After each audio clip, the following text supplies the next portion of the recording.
Good evening and welcome to the latest instalment of the Rangers Women's Supporters Group podcast. Tonight I'm joined by Alan, Carr and Graeme is joining us. Welcome. How are you all doing? Good day. Cold. Good day. Windy and cold. Miserable, isn't it? Definitely. Right, so this is going to be a wee bit different tonight. We're going to do a wee international roundup because we've had quite a few players away. And then we've had some questions in, so we'll discuss them and see where it takes us.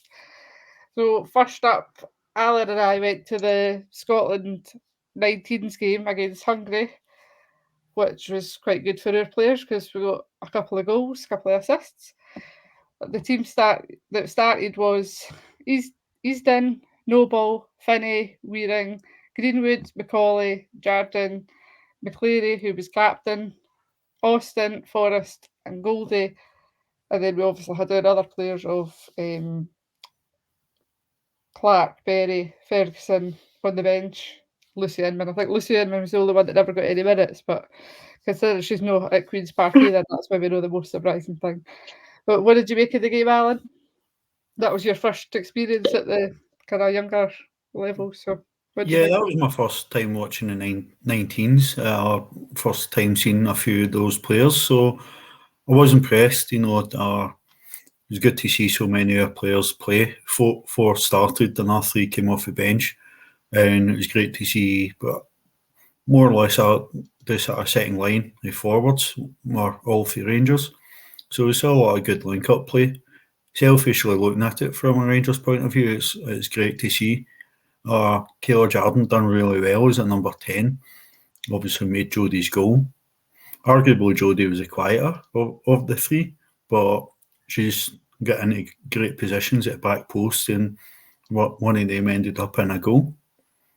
And obviously, but into the second half, Ellie Austin channeled Rachel McLaughlin and scored an absolute screamer, which I've still not been able to find highlights on Twitter or YouTube yet.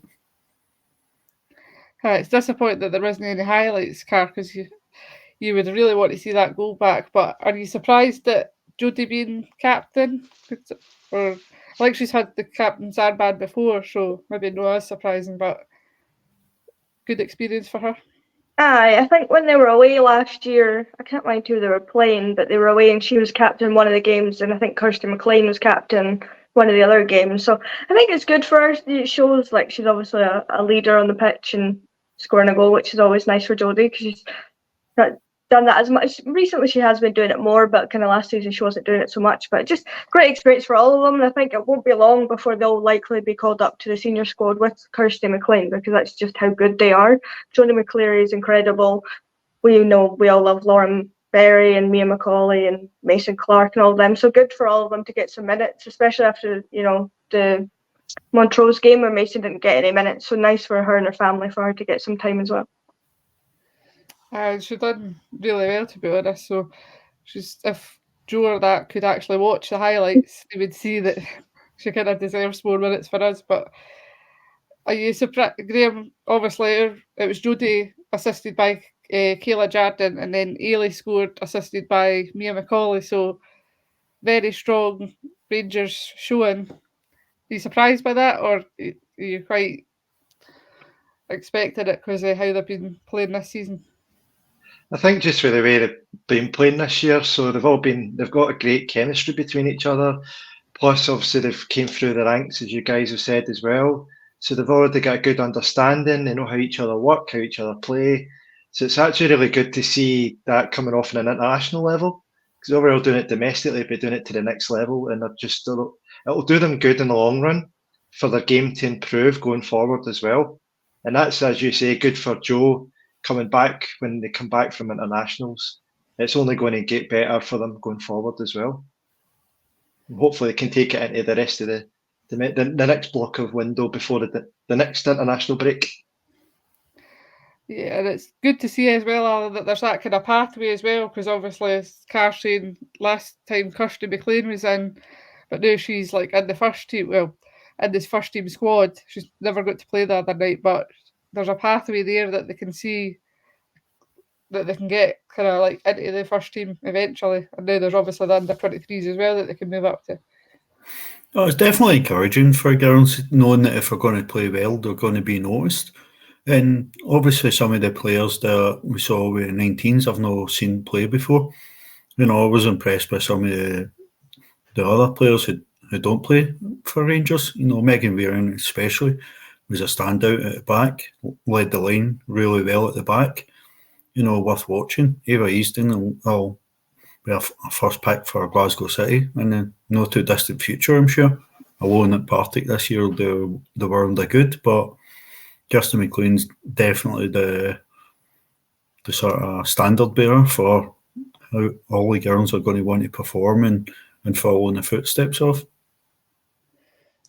Definitely. So they play again against Hungary on Tuesday at 1 o'clock. So if you're off and you can get to Ainsley Park, definitely go to that one. I think you and Alan are going to that one, Cash. Is that We right? are indeed, yeah. I'm looking forward to that full day of Scottish women's football. What more could you ask for?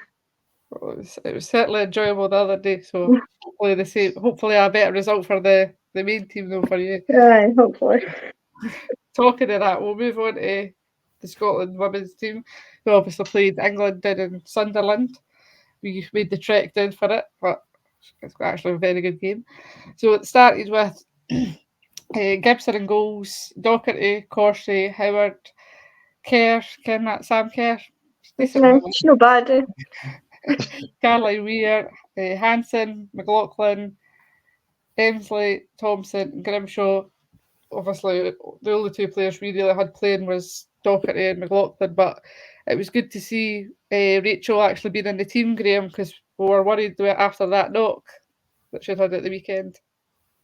Oh, absolutely, and she had a brilliant game as well, as did the whole team. But you were kind of we were all in eggshells. I think, oh no, is she all right?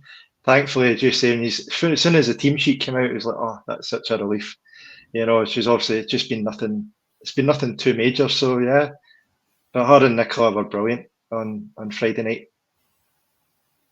Definitely. So, what did you make of the team, Alan?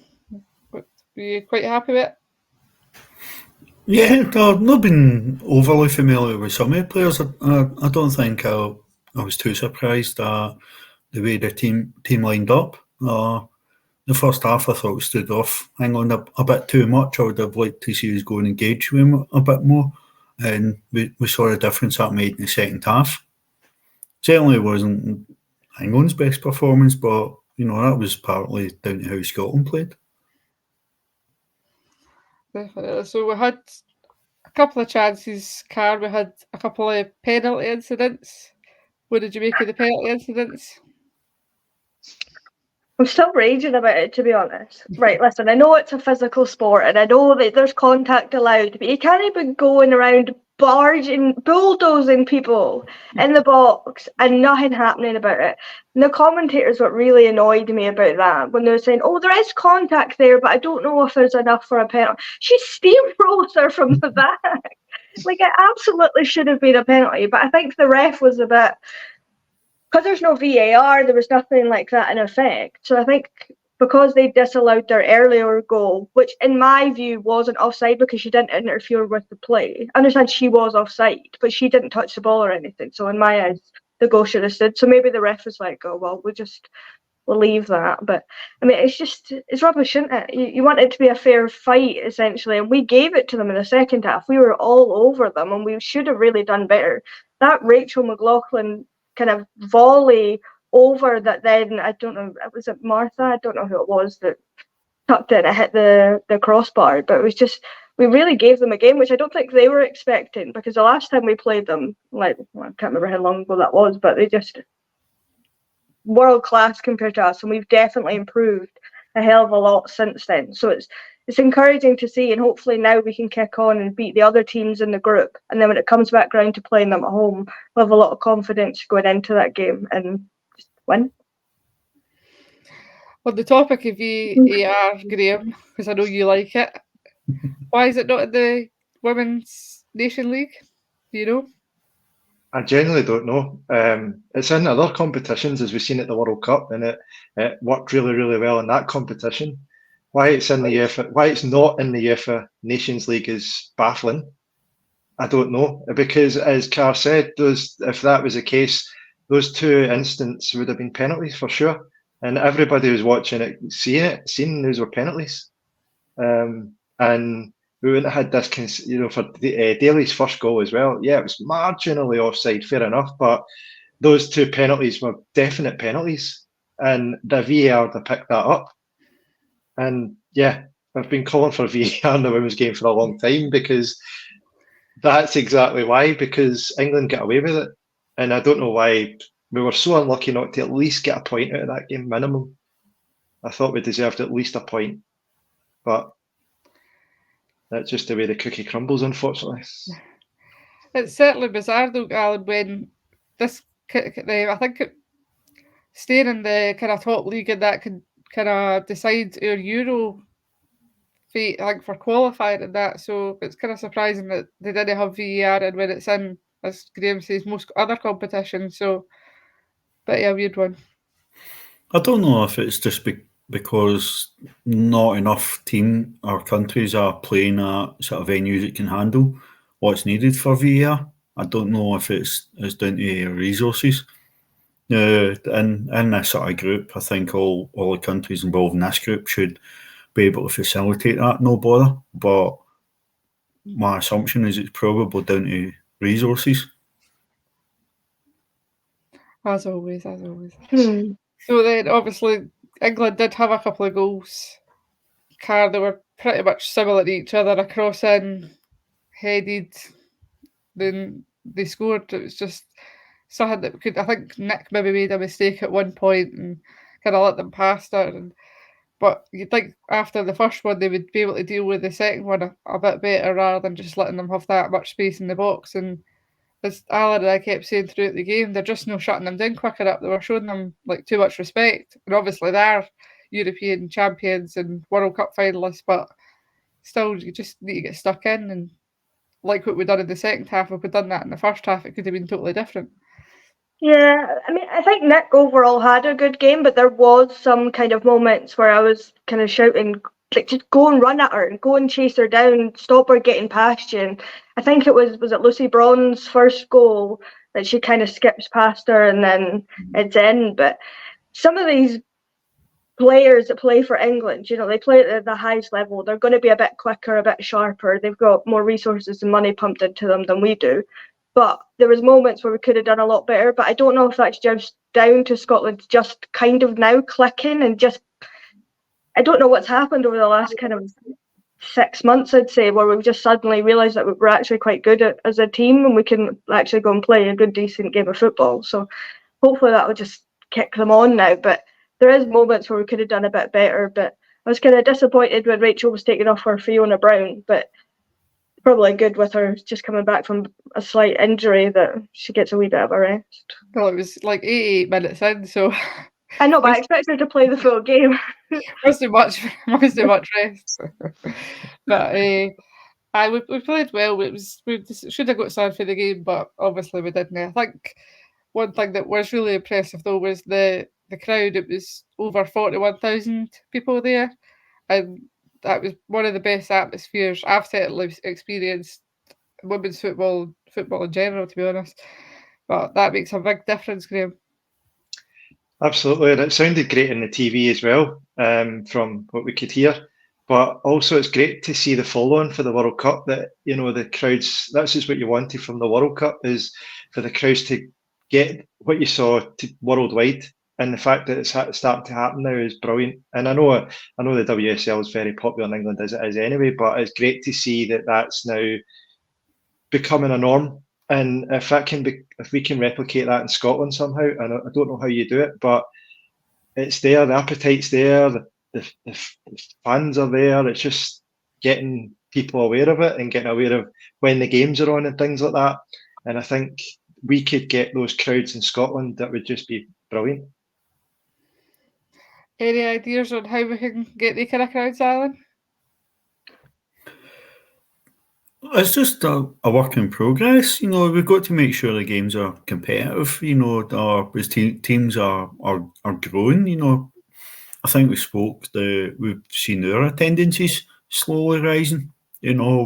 they seem to be rising a wee bit across the league. And it's very, very small rises, but it's going to start with small rises. England have done really well by taking these international games around the country and not just sticking them all in London, which makes it harder for people to get around the country. But going up to Sunderland, they played games in Manchester. I'm sure they'll be playing games in Birmingham and the like. That's making a difference to making it more accessible to more people. I think we need to just continue promoting it as best we can, make sure the accessibility for it is good. It's easy to get tickets, the tickets are priced well, and just encouraging people to go along and conditioning them to go and enjoy watching women's football and seeing it being competitive. Definitely. So we kind of had the game up in Dundee card, so we kind of done the same as what England have done and tried to give them an opportunity to go. And it was a decent, fairly healthy crowd considering it was up in Dundee. So what do you think of the games that, for like increasing their attendances, do you think Hampden's the best place, or do you think we could maybe move to other grounds like maybe Tynecastle, Easter Road to kind of get stadiums packed to kind of get that atmosphere like what we had the other night?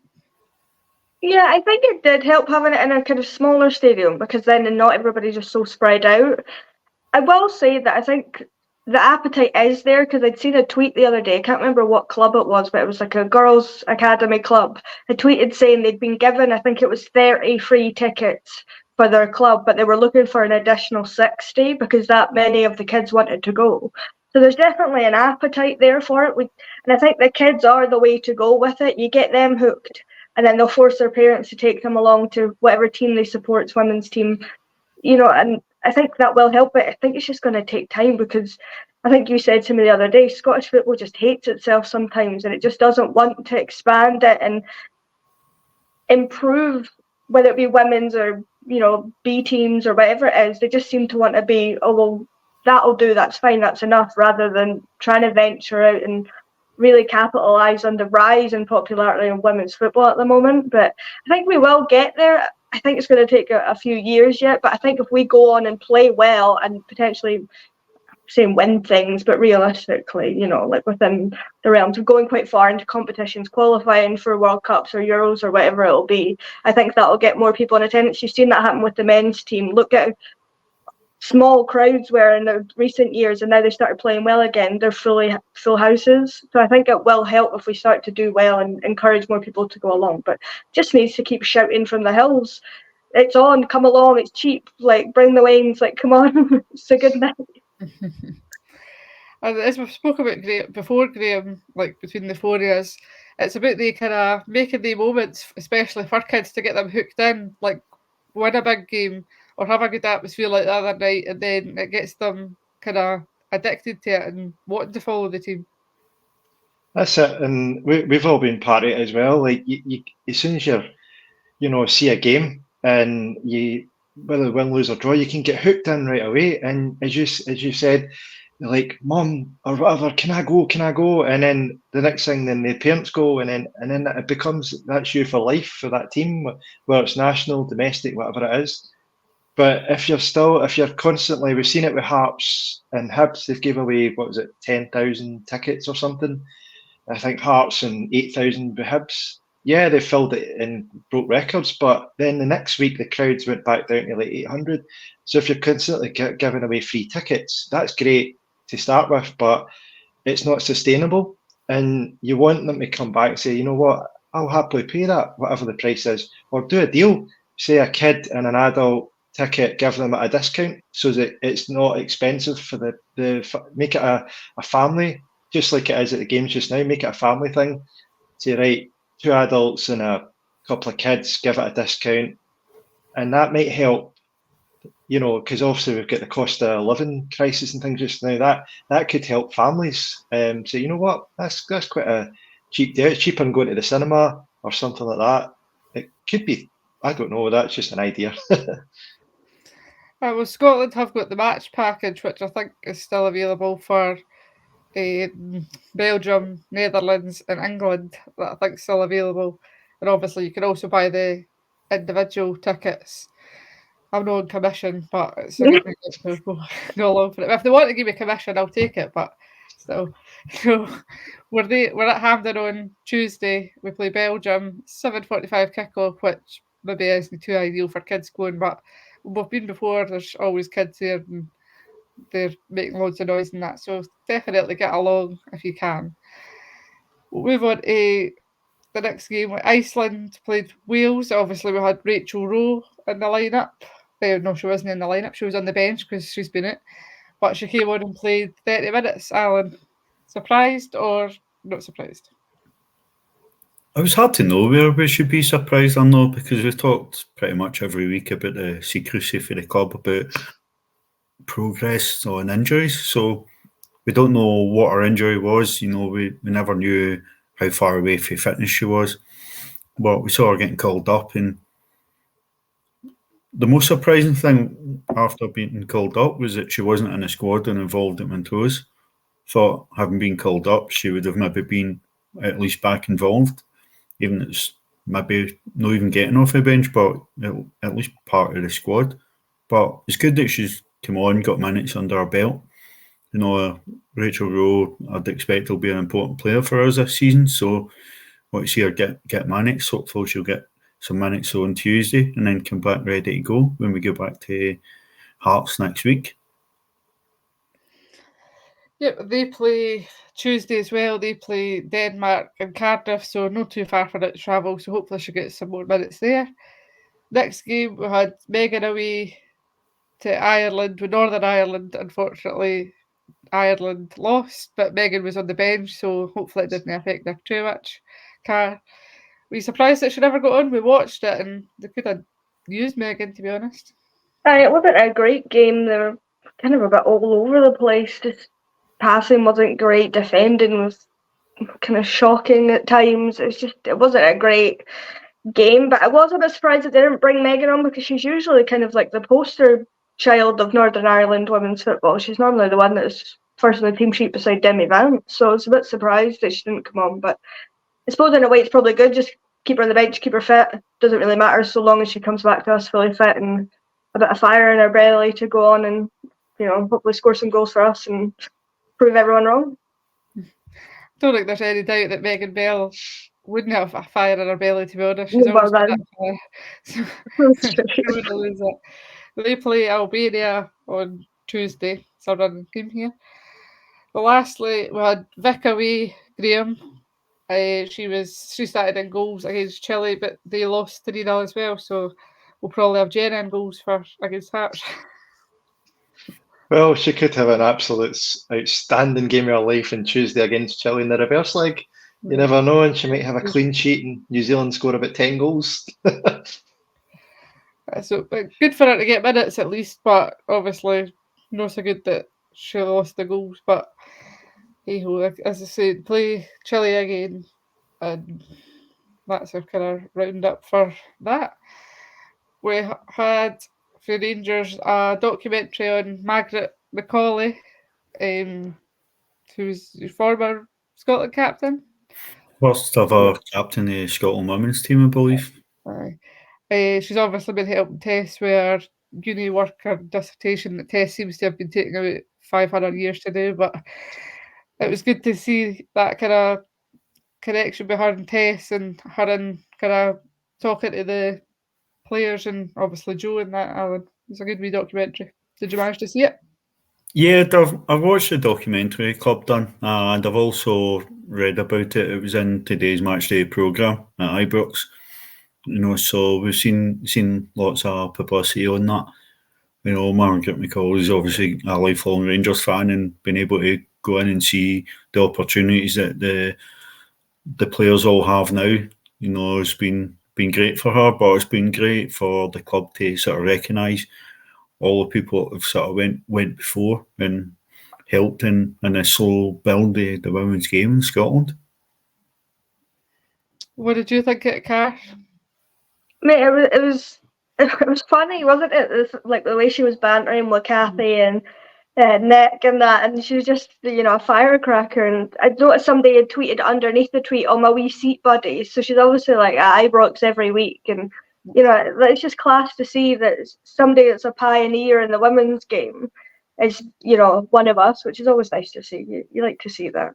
But it was just a really good documentary, and I will say that Tess is a real credit to her club. The amount that she's done for the museum, she helped Joel with a lot of stuff for the museum, doing like research and stuff, and even stuff like that when she's at the Hampden Museum and stuff to do with like Scottish women's football. She's really into the history of it all and really loves all that kind of stuff. So I think it's really nice of her to set that up and get the club involved with that and bring her along. And hopefully Tess will take another 10 years doing her dissertation and she can just stay here and just finish it off, because we don't want her to ever leave, because she really is a credit to herself and to the club, because she's just so incredible when it comes to that kind of stuff. She's also a very good footballer, but that other side of her is really good too. Just an all-round good human Yeah. being, to be honest. Touching on the museum then, Graeme, I think you've been the most recent at all us. What did you make of the Rangers Museum? I thought it was absolutely brilliant, and you know, from the minute you walk in, you're just in absolute awe of everything that's there. But I thought the women's bit was amazing as well. I think it's just after the things with all the European teams that have gave Rangers stuff over the years, just after that. And I just thought, wow, you know, like when you see, I think the trophies there, isn't it? The 21-22 one. I think there's a signed top and things like that, but it really is amazing. And if you've not been yet, I would highly recommend it. You know, it's absolutely brilliant. But take your time, don't rush, read or hear or watch videos and things like that, because you give yourself a bit, maybe an hour and a half, 2 hours. Is that fair? It took me about that time, and I would say just soak it all in, everything. But it's absolutely brilliant. Yep. As somebody that's newer to the women's team, did it kind of give you a good kind of understanding of what's came before the players now? Oh, definitely. You know, I've been new to the women's game in Scotland from last year. You know, that museum piece definitely helped me sort of fill in some blanks and build on my knowledge of what I already knew. And I'll do the same for anybody that's got a passing interest in it. Even people who haven't previously had an interest in it might find it interesting, some of the challenges people have faced. You know, a lot of the stuff on it is great information. You know, Nick Dock has obviously got a piece in the video that's in the museum. Tess is in there. You know, there's bits showing how long Brogan's been with the club and playing for the club, and the origins of having a women's team, and even the changing terminology. You know, changing from, you know, Rangers ladies to Rangers women. You know, has been a step forward for the club. What did you make it, Car? I mean, I've not been yet. Have you not been? I've not been yet. No, I've not been yet. Sorry, Carl. No, but I've seen a lot online, and it Yes, actually that's does look really class. But you can minus 10 staunch points from me because I've not been yet. Because anytime I go to the game, I'm running like late 90% of the time because I can't get parked. So I'm just in Ibrox and out, and like I don't really have time to stop and do it. But it looks good from what I've seen online, and I do really appreciate how much they put into the women's team in it, because they could have really glossed over that and just really focused on what the men have achieved. So I really do appreciate that they've put so much detail and thought into what's in the women's section of it, and hopefully we'll just expand that and keep adding to that as we win more trophies. Well, if I've not done justice to it, you go along and see it, and it's probably better than we've just described it. So I will. you're still in for a treat. I think as well, Graeme, I don't know if you noticed the wee photo booth thing, and it's got the women's players and that on it. I've noticed when the men's team were in recently seen the museum, a lot of them were picking Kirsty Howitt as their wee picture thing, so she's certainly popular. Absolutely, aye, and you know that bit is quite funny as well. You know, you should do it and get a wee laugh, you know. But just watch if you go in, you press that button to confirm your photo. You have to pay for it, you know. So take a selfie or something, you know. Once you've got it.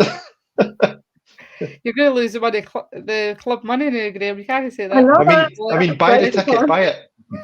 Buy it, get it at the booth. It's only £10. So we'll go on to some of your questions then that we had from Gary Glenn. So we shout out to him. His first one was, how should Rangers improve communication? Now, this is something that we've kind of banging on for a wee while, but Alan, he's kind of talking about like with injuries, contracts, etc. Where can they improve it other than giving us the information? Just tell us something, we obviously spoke about very few of the players who have came in or even signed extended contracts. Has it been announced how long these contracts are for? Now, you may be taking it for granted, as is quite common in the women's game. It's maybe only 1 year contracts, but we're making assumptions on that because very few of the deals signed since the end of the season has had a sort of term announced with it. Nothing is mentioned in pre-match or post-match or just build-ups about injuries. We've had a few players out and go out injured since the start of the season. We've got no idea what the injuries are. A lot of stuff, granted, we don't necessarily need to know, but most clubs would actually come out and tell you, this player's going to be missing a couple of weeks, get a hamstring strain or whatever, but we're not getting anything. Then we're not having a wider sort of press conference. It's just one person posing the questions for Rangers TV and YouTube and not really asking much.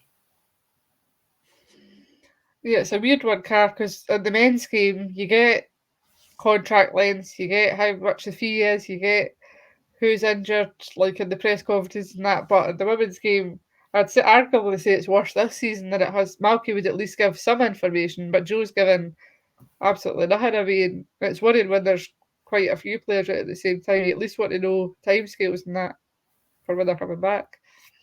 I think it comes down to not having a dedicated media team. Like specifically for the Twitter account, the YouTube channel, all that kind of stuff, the press conferences, all that kind of stuff. Because it is just kind of carbon copy of the men's stuff, but it's watered down.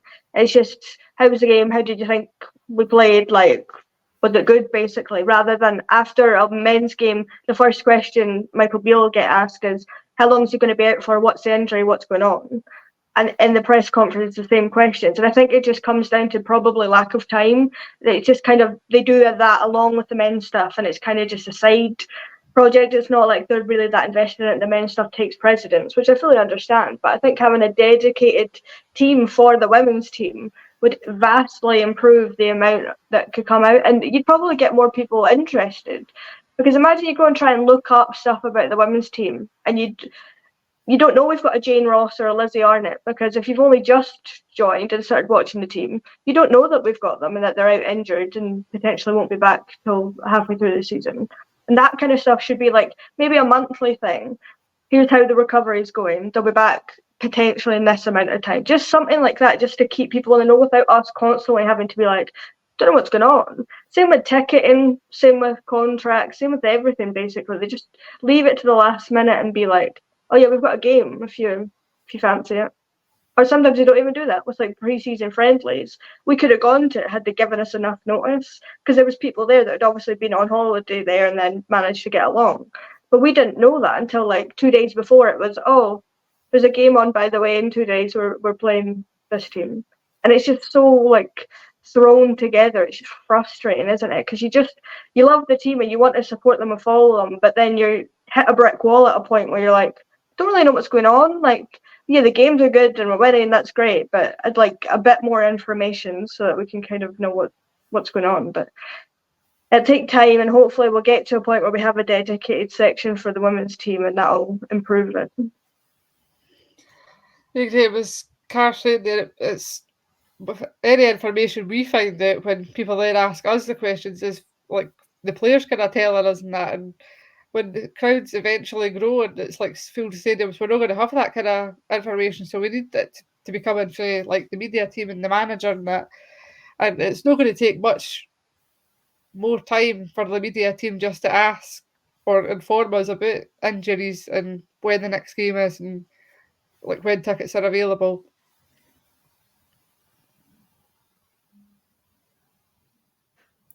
You went on to mute again, Graeme. We can't hear you.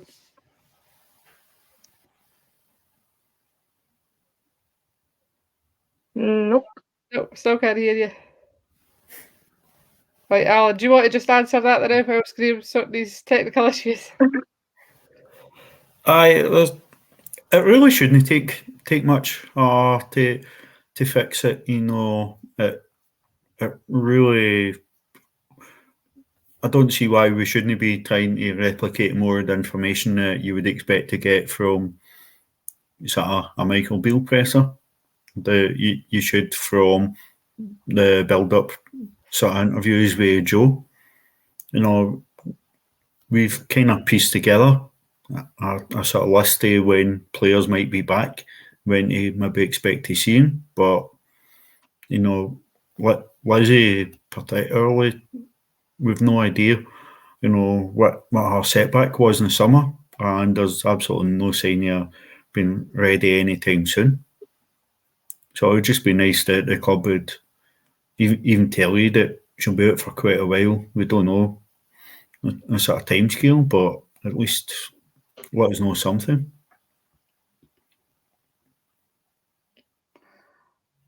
Definitely. Right, so I'll just go to Carling since Graeme's dropped off altogether. So the next one, we kind of touched on attendances before, but another one of Gary's questions was about, is Broadwood the best place for the team? Do you think it's the best place for us? Probably not. I think it's probably good enough for now. I think it does a job. It's bigger than Auchenhowie was. It gets more people in the door should they wish to come, but the location of it, just generally, it doesn't feel like home. And I don't know if that's purely just down to me feeling like Auchenhowie was home, because that's where, we became professional there. That's where we started. That's where it all began. We won our first trophy there, that kind of thing. But I think ideally, should we get to this point, we should build our own, not stadium, but our own ground with maybe a wee stand, enough room for people to stand at it, that'll fit regulations for Champions League, all that kind of stuff. And then that we can make that home, rather than paying money to Broadwood every year for, the games that we're holding there, when potentially some games you're only going to get maybe 100 people through the door. Fair enough, some games you'll get 1,000, but that's not going to be consistent. So I don't know how much they're paying. I don't know what their deal is, obviously, but I don't think Broadwood is ideal just because of the location. It's not in Glasgow, which kind of feels a bit wrong to me that we're, Glasgow Rangers and we're playing outside of Glasgow. It's just a bit weird, but I guess it's the best they could do with not having people come in and out of Auchenhowie all the time. And, it made sense at the time, but I'd like potentially next season or in the next 5 years potentially to be somewhere else, somewhere a bit better in Glasgow, ideally. Yep, Graeme, let's see if you're back. Is Broadwood the best place for us, do you think? Or would you prefer somewhere else? Just check. Can you hear me now? Yep. Right, good. No, it's sorry about that. I don't know, technical issues. No, Broadwood is a good place, but I get it's difficult. It's a difficult location to get to in public transport.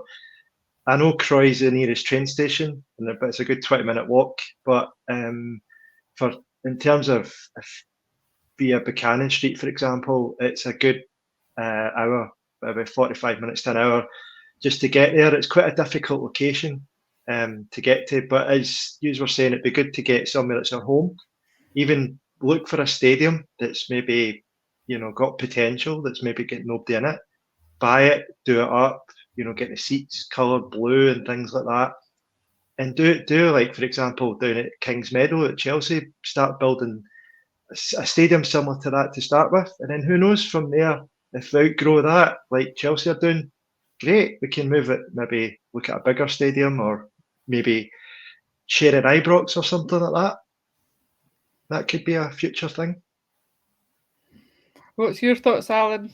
Obviously, you said before Broadwood was kind of what attracted you to coming to the games because it was a bit easier for you getting to there. So, are you happy with it? Do you think there's somewhere else we could go?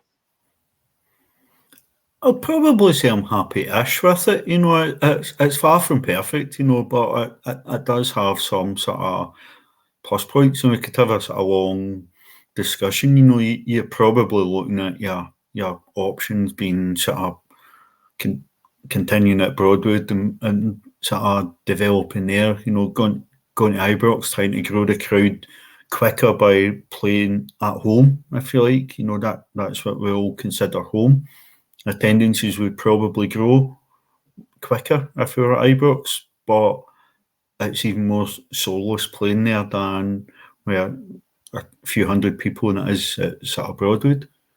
Auchenhowie, it feels like, or I've not been to a game there, you obviously know much better than me or Graeme would, but it feels like you're playing at a training ground.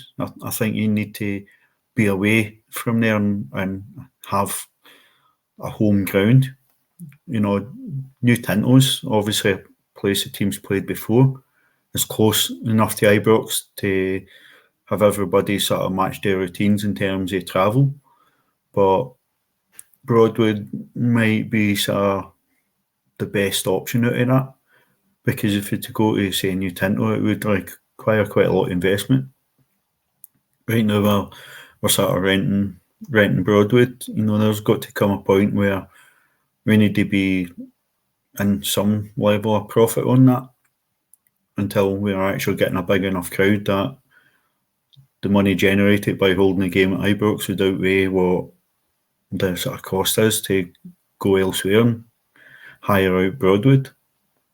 But as Graeme touches on, public transport's not the best, and regardless of where we play, we've got to consider that most of the games are on a Sunday, which limits your public transport options anywhere. So if you look for somewhere other than Broadwood, that there's got to be somewhere that's going to have good public transport links 7 days a week in order for us to try and grow the crowd better. But again, you touch on a great point, Graeme. Chelsea's got to be the sort of marker point for making a ground a home for the women's team. Chelsea done an absolutely brilliant job at Kingsmeadow, because that was just a non-league ground full of red seats until Chelsea really got hold of it. Yeah, New Tinto was mentioned quite a lot. Obviously, we have been there before when the under 19s, 18s have played there. It obviously needs, it's not really got a standard that it's got.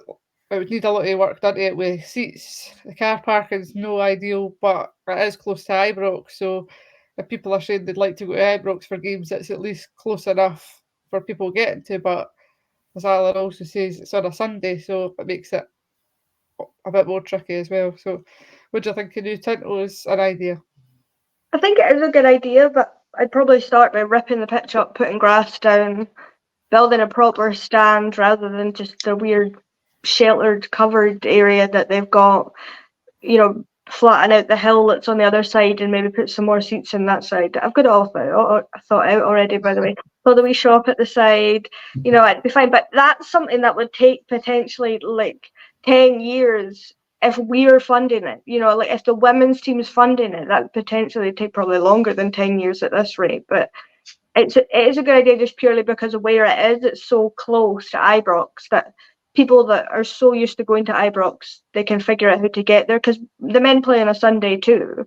So, whether you organise a bus or whether you get the subway or whatever you do to get there for 3-4 o'clock on a Sunday, you can do that. But you also then have to, the teams that play at New Tinto Park, you have to try and basically say to them, well, you need to go and find somewhere else now because this is ours now, kind of thing. So it take a lot of back and forth. But I don't know if the club sees the women's team as being at that point yet, and they're quite happy just to rent out wherever is available and works the best for them at the moment. The only issue I have with Broadwood is the pitch. I just don't like the Astro pitch. It's not even a good Astro pitch. It's kind of meh. It's not great, but the players seem to be happy enough with it. Well, heard a few grumbles from some of them about it, mind, but it'll do the job for now, and hopefully the club are on top of it and potentially looking at somewhere else for the future. I'm talking 2 to 5 years down the line. Yeah, as always, it's going to depend on success and money, Graeme. But if we need to stay at Broadwood, which it seems like we're going to for the foreseeable until we can at least kind of pack it out a wee bit, we've kind of touched on off like this before about buses to games. Obviously, we've got one arranged for Aberdeen because it's a further away trip. But even if the club was maybe doing buses like a kind of shuttle service or something, do you think that would work? Get more people in? I think in terms of the station, Croy, it's a 20-minute walk, but from Glasgow's Queen Street, that's pretty central for everybody to get to kind of George Square. If you head into the town, you could go from there. But then also the other aspect you guys are talking about moving and things like that. What about Champions League football? Do they have a criteria for so many, a stadia or so much? Because I don't know if that's why Broadwood was selected in the first place last year. But then we ended up playing the Champions League game at Ibrox. But I don't know if Glasgow City's remit and things I don't know what they hold at the moment. But would we need to take the UEFA standard? We've got to have X amount of seats as well. Would that be something we need to consider? But yeah, that is definitely something that was one of the reasons we went to Broadwood was because for the UEFA requirements.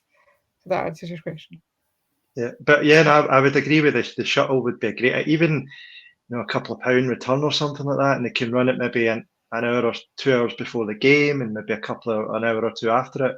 I think that might help increase because Queen Street, as I said to you a minute ago, is very central for everybody to get into. Even if you get into Glasgow Central, it's 15-minute walk, 10-15-minute walk from Central to Queen Street.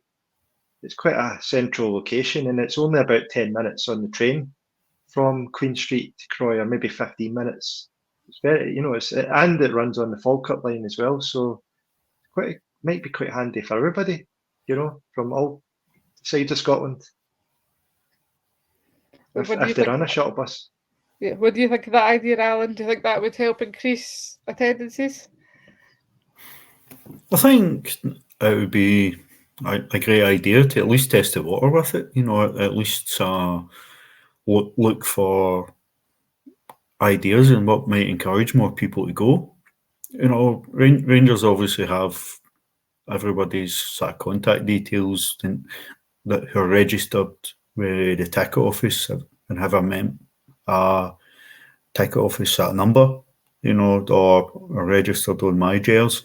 We could easily send out a survey, just a blanket survey. What would help encourage you to attend the women's games? Do you have an interest in it? What puts you off? And look to maybe tackle sort of issues that are preventing people from wanting to go, whether it's being able to get there, whether it's the times of the games, whether it's just communication of when the games are. Well, Carl, we do have connections to a certain bus company as well, so could we maybe tap into that? I mean, you think it'd make sense. They do love a survey after a game, so how hard would it be to be like, send it out to all season ticket holders to start with for Rangers and just say to them, have you been to a women's game? And if they say no, why not? What's preventing you? Is it you don't like women's football? Is it too difficult for you to get to? Do the clashes with games make it too hard? Is there too many, varying factors with it? Whatever it might be, and then they could just narrow it down and potentially get people in. But the thing with Rangers is they only seem to care about the big games. They don't care if there's only 40 people in for an Aberdeen game. They want the people in for the Celtic games, for the City games. That's their main priority, and I don't really understand why, because they're selling the tickets for so much cheaper to those games. So you're not making as much money as if 1,000 people came to the Aberdeen game. They'd make a lot more money because everybody's paying full price for the ticket. The club work in weird and mysterious ways, and I don't really understand what they do half the time. But you'd think it'd be very easy for them to we'll do it one weekend. We'll just run a bus from Ibrox, or we'll run a bus from George Square, or even from Croy. We'll do it from the Croy station, say people walk, and maybe that'll get more people headed over. And if that works, then you can look into do it add it on to the membership of a season ticket or something, add an extra tenner on or something to run the bus. It couldn't be that difficult, but they don't really seem that bothered, do they? No, but there's certainly ideas and ways that they can go. The last kind of other thing we would like to see, Graeme, so if they're watching, get their act together, is programmes at games. We've got fans coming up for England fairly regularly now, and they keep asking about is there programmes, and we have to keep saying no, which is annoying because it surely would they take that much to get just even an 8-10 page programme that could get pre-ordered or whatever, like other clubs do. No, it's not. And you could even do a like they're doing in the men's yearly subscription. I think it's a season subscription. Because obviously we play Glasgow City and we have to go through their website to get tickets when they go to their games. You can see that they've got their games, obviously you're talking about tickets, they've got their games all booked right up to the end of the year, and programmes you can buy as well. And they're doing like things where you can pick, I can't remember if it's 1 or 2 players, you can pick who wants to sign your autograph of the player of your choice or players of your choice if you pre-order before the game, obviously. I don't know why we're not tapping into that, because as you saw at Ainsley Park and you guys saw at Montrose as well, they have programmes, there is programmes there other teams are doing. I don't know why we're not doing, because everybody likes a programme and it's a collector's item as well, and it's just a programme is part of football, and I don't know why we're not doing it. I really don't. Yeah, it would be an easy way to get some money into the women's game as well if they just have a programme. Plenty of kids going that would want them signed. It can inform us about things that we want to know. It's a way to communicate.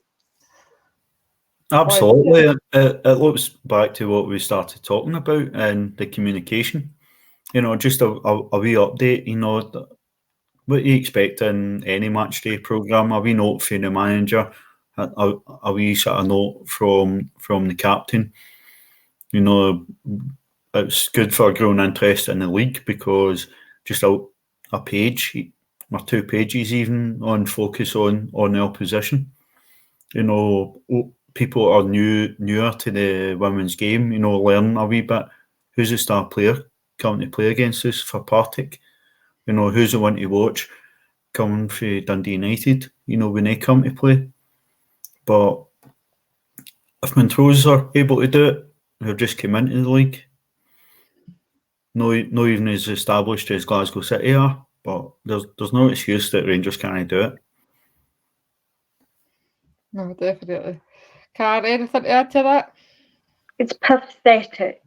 It's pathetic that part-time 2 league down Rossvale had programmes against us, and we as Rangers Football Club cannot arrange 100 programmes for the women's team when how many thousands are printed for the men's.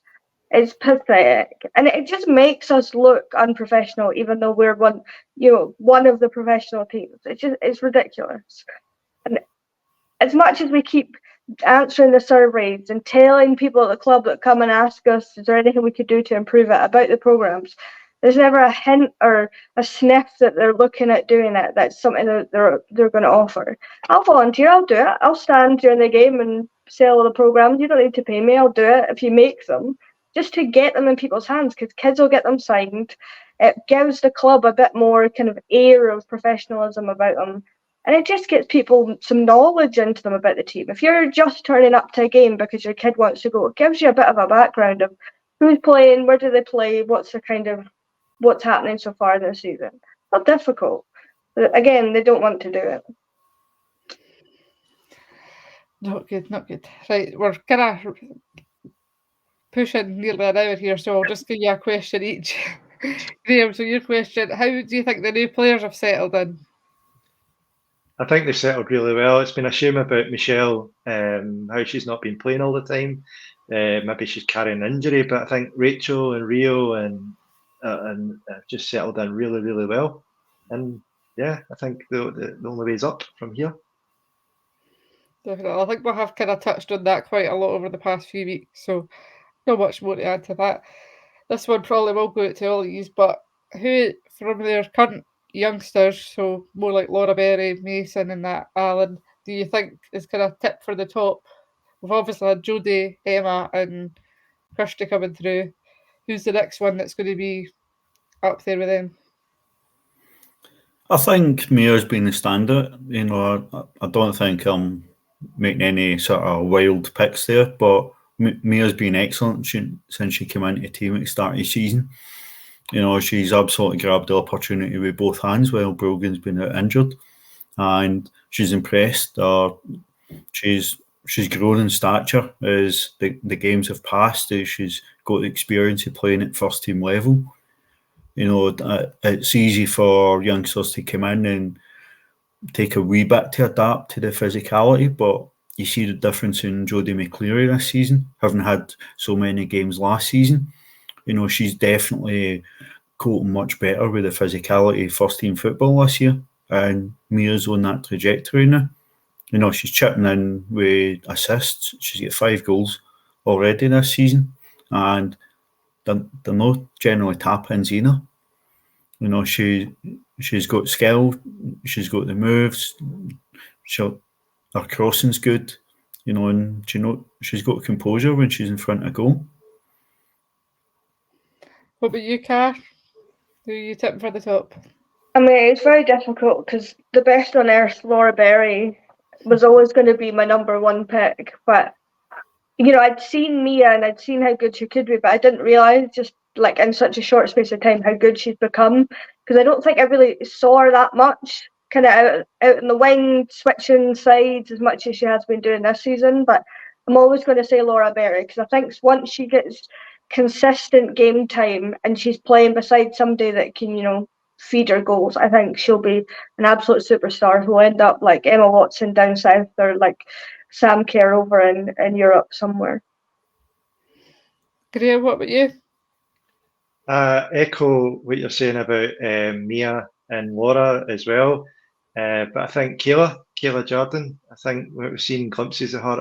I really do think Joe's going to shape her into a superb player. I know she just come off the bench, but I see a brilliant future for her, and I think once she gets to that point, I think she'll be up there with Mia, definitely. And I think we'll be saying Kayla is going to a big team in the future. Kayla Jordan. Good stuff. Well, I think these are all right. Well, Mia's kind of, I think she's already kind of up there with Kirsty and Jodie and that 'cause she's had a good run. Obviously, we love Laura Berry, or Tara and I love Laura Berry. I think Mason's going to be the next dark horse. I predicted Car, didn't I? When we were at Oakenhow that Kirsty McLean was going to be a dark horse, so I think Mason Clark is going to be my next dark horse. Or even maybe Ailey Austin, if she can keep scoring like she did for Scotland the other night. Because she can play in a few positions, which gives her that kind of versatility to go either up front and attack or defence. So she could be another one you kind of watch out for as well. So as always, we've got such a good academy, so it could be any of them really, but it's very promising. What we're going to do, give a shout out actually to the Toronto Canadian Bluebells who had commented, gave us a nice comment, subscribed, and we're also looking for a t-shirt, so I think we're going to need to get the wee elves back in their workshop and making some more t-shirts as expertly modelled by Graeme this evening. So we'll see. You all let the team down. I did it. I've got it underneath it. We've been doing this for weeks. Come on, you've been slacking.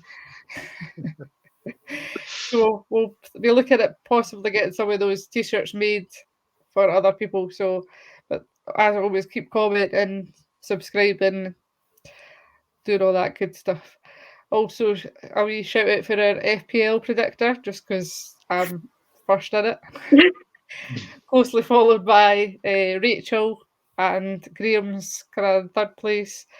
Alan and Car are just down the bottom somewhere. I didn't even know where they are. Listen, I'm 13th. I'm not at the bottom anymore. I'm 13th. We're sending a search team out for Alan. I'm just getting a participation award. You know. So I think that kind of, obviously, actually, we'll better kind of touch on the Hearts game next week because that's obviously we're going to be back next week. we play Hearts next week in the Sky Sports Cup, which will be good to get back to kind of normality with the women's team. Thoughts on that, Alan? After quite a sort of busy sort of block of games at the start of the season, we've got quite a short run to the next international break, and that starts with possibly one of the toughest draws we could have had in the cup, away to Hearts. Hearts are obviously pushing on to improve on their standing for their fourth place finish last year, and you'd imagine they want a real shot at the cups. So going to the Orion it's not been easy the last couple of years, and I'd very much expect a tough game, especially coming off the back international break with so many players being away. We've maybe not had the same time to prepare for it, so I'd expect a very competitive game. I wouldn't expect we'll see many changes to the team, although I do expect that Brogan Hay might be back involved. Although I'll be very, very surprised if she comes straight back in and starts. Well, I think she might come back in if there's been, like, Mia's been away, Megan's been away, so would be interesting to see, but it'll be good to get her back. What do you think? We've obviously got to kind of retain this trophy. It's our trophy, then, eh? I think it's going to be difficult, but I think with, potentially Rachel Rowe back, I think she adds a little bit of more kind of spiciness to the team in terms of physicality, and Brogan probably will come back in, but just hopefully not for the full 90 minutes, just to give, kind of bleed her in a little bit rather than just like throwing her head first into it. But she loves a challenge, does Brogan, and I'm sure she's raring to get back, because I can't imagine being out for this length of time. When you've been here for over 5 years, it's good for anybody's kind of mental side of things. But I think it'll be difficult, but I'm just hoping that we'll be able to, whether we squeak over the line or whether we batter them by 6, I just hope we can get through it. But the main aim this season is win the league. So if we go out of both cups but we win the league, I'll be all right with it. But obviously at this point, I want them to go and win everything. Sorry.